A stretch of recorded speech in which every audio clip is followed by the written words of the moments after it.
When was the last time you played a game that truly moved you? A game that you couldn't put down, that you thought about all day long when you were at work or at school? For many, Clair Obscur Expedition 33 woke up that sense of childlike wonder that is so hard to find in gaming today. Then again, you don't find a developer like this very often either. Clair Obscur Expedition 33 was brought to life by a most unlikely group of heroes. People who had never worked on a video game before. People who believed in a shared vision and helped each other make it come to life. People who made a game they wanted to play and ended up creating one of the best video games of the decade. And it's all thanks to this man. The year is 2022. Guillaume Broche is working tirelessly on the game that would become Expedition 33.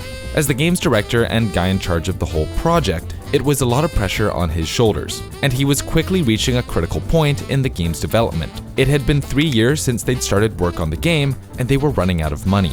Thankfully, Broche believed in his small team and knew they'd figure out a way to make it work.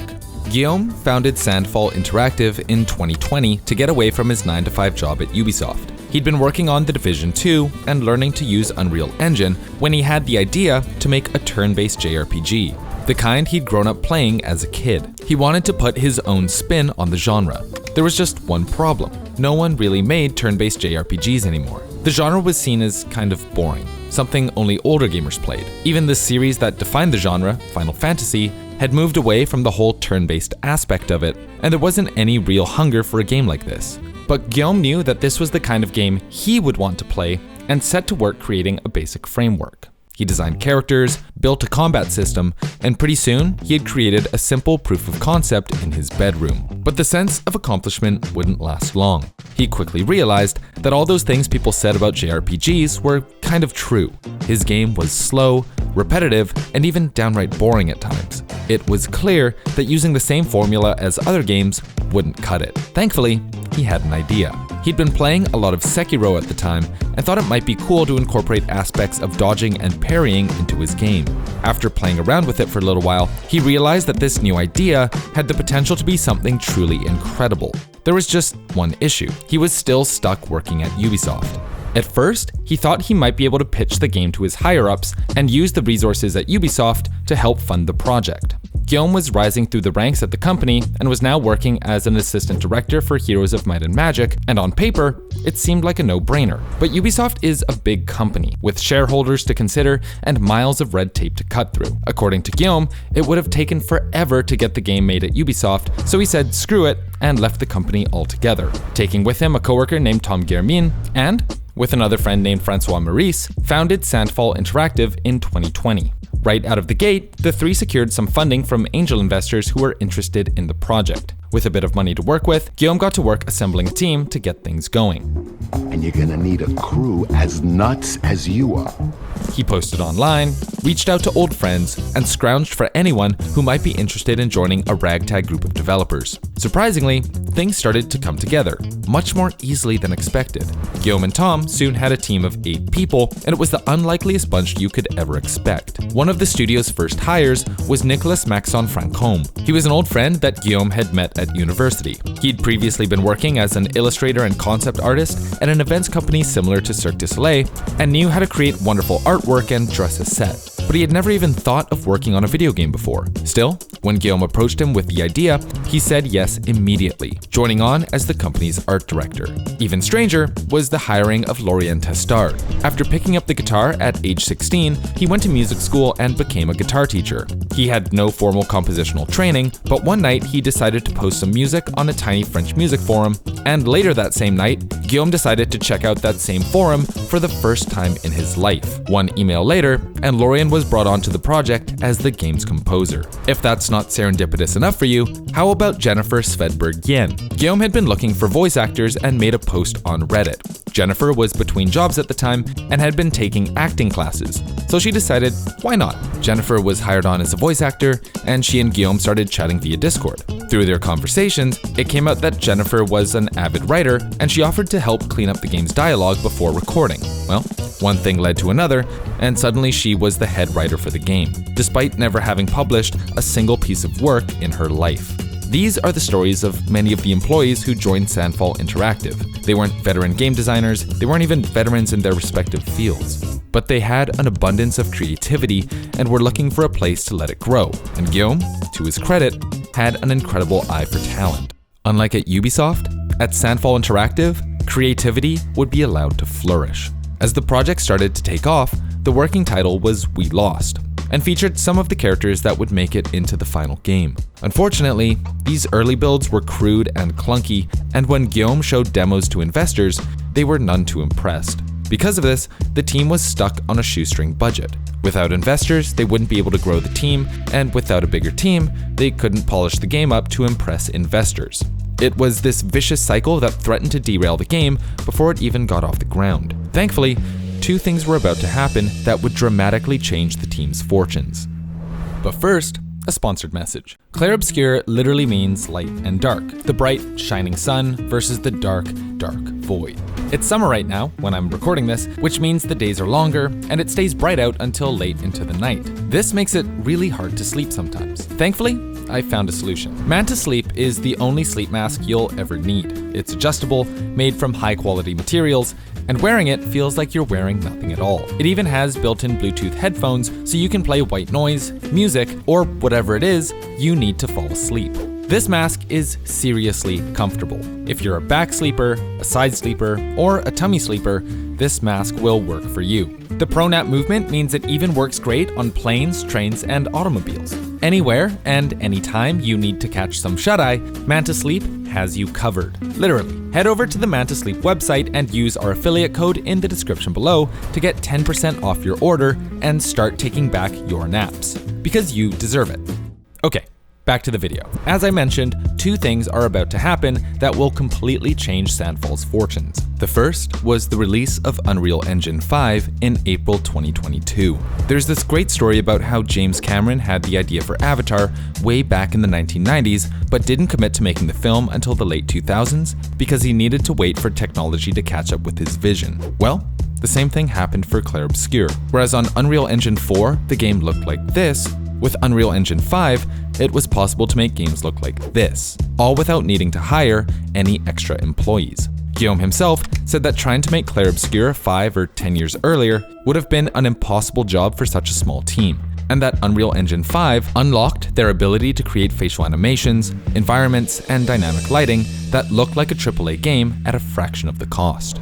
The second was Sandfall finding a publisher in 2023. With the game looking all snazzed up, Guillaume was finally able to find an investor in Kepler Interactive. Kepler was an investment group specifically founded to help indie games get off the ground. Kepler's MO was to be as hands-off as possible so that game developers can create without worrying about all the businessy stuff. The quote-unquote company functions more like a co-op, where small studios pool their resources and collectively reap the benefits of their success. They'd published several other successful indie games, including Sifu and Scorn, and had a pretty successful track record up until this point.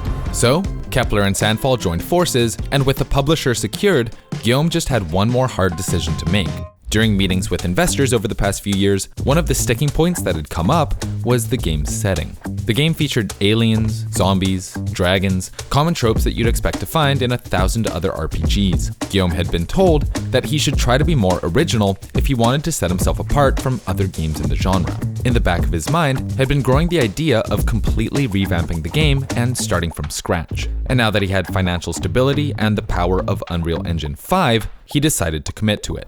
The team scrapped the working title We Lost and officially started work on the game that would become Clair Obscur Expedition 33. The first thing they needed to change was the setting. Originally, the game took place in a steampunkified version of Victorian-era London. This wasn't so much a conscious choice, but a byproduct of the assets Guillaume was using when he was learning Unreal Engine 4. But the setting didn't feel quite right. After all, the team was French, not English. So they changed the setting to a fantasy rendition of La Belle Époque, France. They then started to nail down more details about the game. The expeditions, the paintress, the design of the monsters and characters, and finally, the name. Based on the painting style chiaroscuro, they came up with Clair Obscur, meaning light and dark. Leading the charge on the story was Jennifer Svedberg Yen. as we mentioned earlier, Jennifer was originally hired as a voice actor off of Reddit, and only by chance did it turn out that she was a writer in her spare time. Despite a lack of professional experience in the field, she became tasked with writing the game's entire story, channeling energy from her past and turning it into a world built around grief and coming to terms with what it means to be human. Jennifer went above and beyond when writing the game's story. To help bring these characters to life, the game would need some voice actors. A-list voice actors. This was something Kepler promised Sandfall as a part of being their publisher. Filling the voice of Mael was Jennifer English, who voiced Shadowheart in Baldur's Gate 3. Verso would be played by Ben Starr, who won a Golden Joystick Award for voicing Clive Rosefield in Final Fantasy XVI. But Kepler went above and beyond, securing actual Hollywood celebrities to fill roles as well. Daredevil leading man Charlie Cox would take on the role of Gustav, and Andy Serkis, who needs no introduction, would play, well, we won't spoil it here, but rest assured he plays the role brilliantly. This kind of star power put the game on people's radar, and even if you didn't know anything about Clair Obscur Expedition 33, seeing these names tied to the project was going to pull in new players. As momentum picked up, Sandfall needed a new home for their ever-growing team, so they opened a new headquarters in Montpellier, France. Guillaume started scouring for talented individuals to fill the empty building, and most of these new hires were either fresh out of school or had never worked on a video game before. Guillaume himself estimated that about 80% of Sandfall employees were junior developers, and that he was often looking for talent over experience.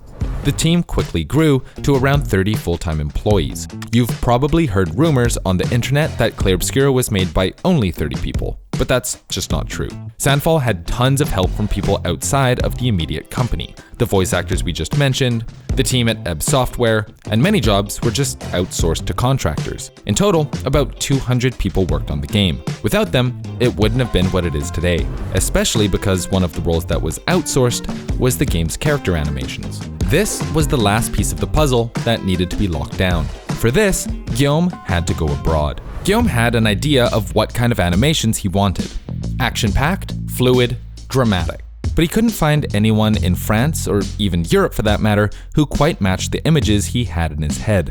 It took months for him to find someone, but one day, while scrolling YouTube, he came across a Korean animator named Kim Seong-yoon. His demo reels showcased all sorts of monsters with a lively animation style, and Guillaume reached out on a whim, completely expecting him to not respond. But, like the rest of this game's fairy tale development, the stars aligned, and Seong-yoon did respond, agreeing to work part-time outside of his 9-to-5 to complete animations for the game. This turned out to be a lot of work, so Seong-yoon asked some of his animator friends to help out in their spare time as well. And when all was said and done, this group of Korean animators had created all of the animations in Expedition 33. In short, some of the most fluid, action-packed gameplay we've ever seen in a turn-based RPG was done by a bunch of friends in their spare time. Heading into 2024, the team was working on fitting all of the pieces together. The game went into alpha 6 months before its release, it was shown off at the Xbox Game Showcase in summer 2024, and the last question on everyone's mind was whether or not it would be a success. After all, JRPGs were considered a dying genre, something older gamers enjoyed but had fallen out of favor in recent years. On top of that, this was the first game from a brand new studio.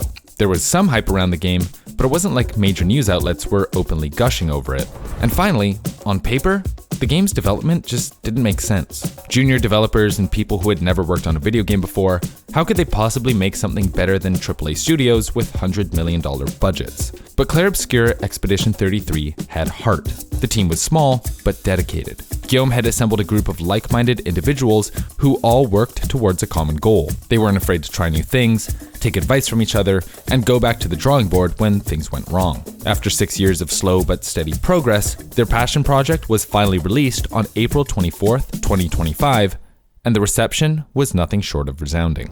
This game has reviewed better than almost any other game, that's ever come out. Story, probably the best story I've ever played in any game ever, period. End of story. 10 out of 10. This is one for the history books, ladies and gentlemen. It is a triumph. It is phenomenal. It's all I can think about. I love it dearly. It's a rare game. It took me back to the golden age of gaming. In 3 days, it sold 1 million copies. In 12 days, it sold 2 million, and 33 days after its release, they reached the 3.3 million copy milestone. These sales numbers would have been big for any game, but it was even more impressive given the fact that Expedition 33 also released on Xbox Game Pass day one. So there were millions upon millions of other players who aren't included in that metric. The game's garnered a 92% average score on OpenCritic, making it the highest rated game of 2025 on the platform. Its Metacritic user score also stands as one of the highest of all time as of July 2025. One of the most celebrated aspects of Expedition 33 is its innovative combat system, which blends turn-based mechanics with real-time elements. Critics praise the hybrid approach for breathing new life into the JRPG genre. Real-time dodging, parrying, and countering added an active dimension to battles, making every fight, no matter how mundane, feel exciting and dynamic. Coupled with the game's progression system and pictos, and fights take on a tactical team-building aspect that keeps the player engaged throughout the entire game. The game's artistic direction and world building were praised. The soundtrack topped Billboard's classical music and classical crossover charts in May 2025, and the quality of the music from beginning to end is a testament to Lorien Testard's hard work. In all, he composed 154 songs with 8 hours of total music, spanning multiple genres and garnering praise from just about everyone who played the game. But what the game did, above all else, was something you can't really quantify. Clair Obscur Expedition 33 captured that feeling of playing a video game as a kid. This sense of wonder and emotion and completeness that is so rare to find these days. A few years ago, Larian Studios took another old genre, the CRPG, and breathed life back into it, with CEO Sven Vick open about his philosophy that developers should make the games they themselves want to play. Sandfall Interactive took a similar approach with Expedition 33. Guillaume was adamant that the team be creative, that they have room to take charge of their roles and do what they do best. Microtransactions, revenue streams, and all of that crap, if it doesn't serve the player, if it isn't fun, then it doesn't belong in the game. At the end of the day, I think this project answers the question of what happens when developers are allowed to make the game of their dreams. What happens when they're allowed to chase that feeling, to take risks, and do things their own way? The answer is you get a bright light that shines in the dark. You get Clair Obscur Expedition 33.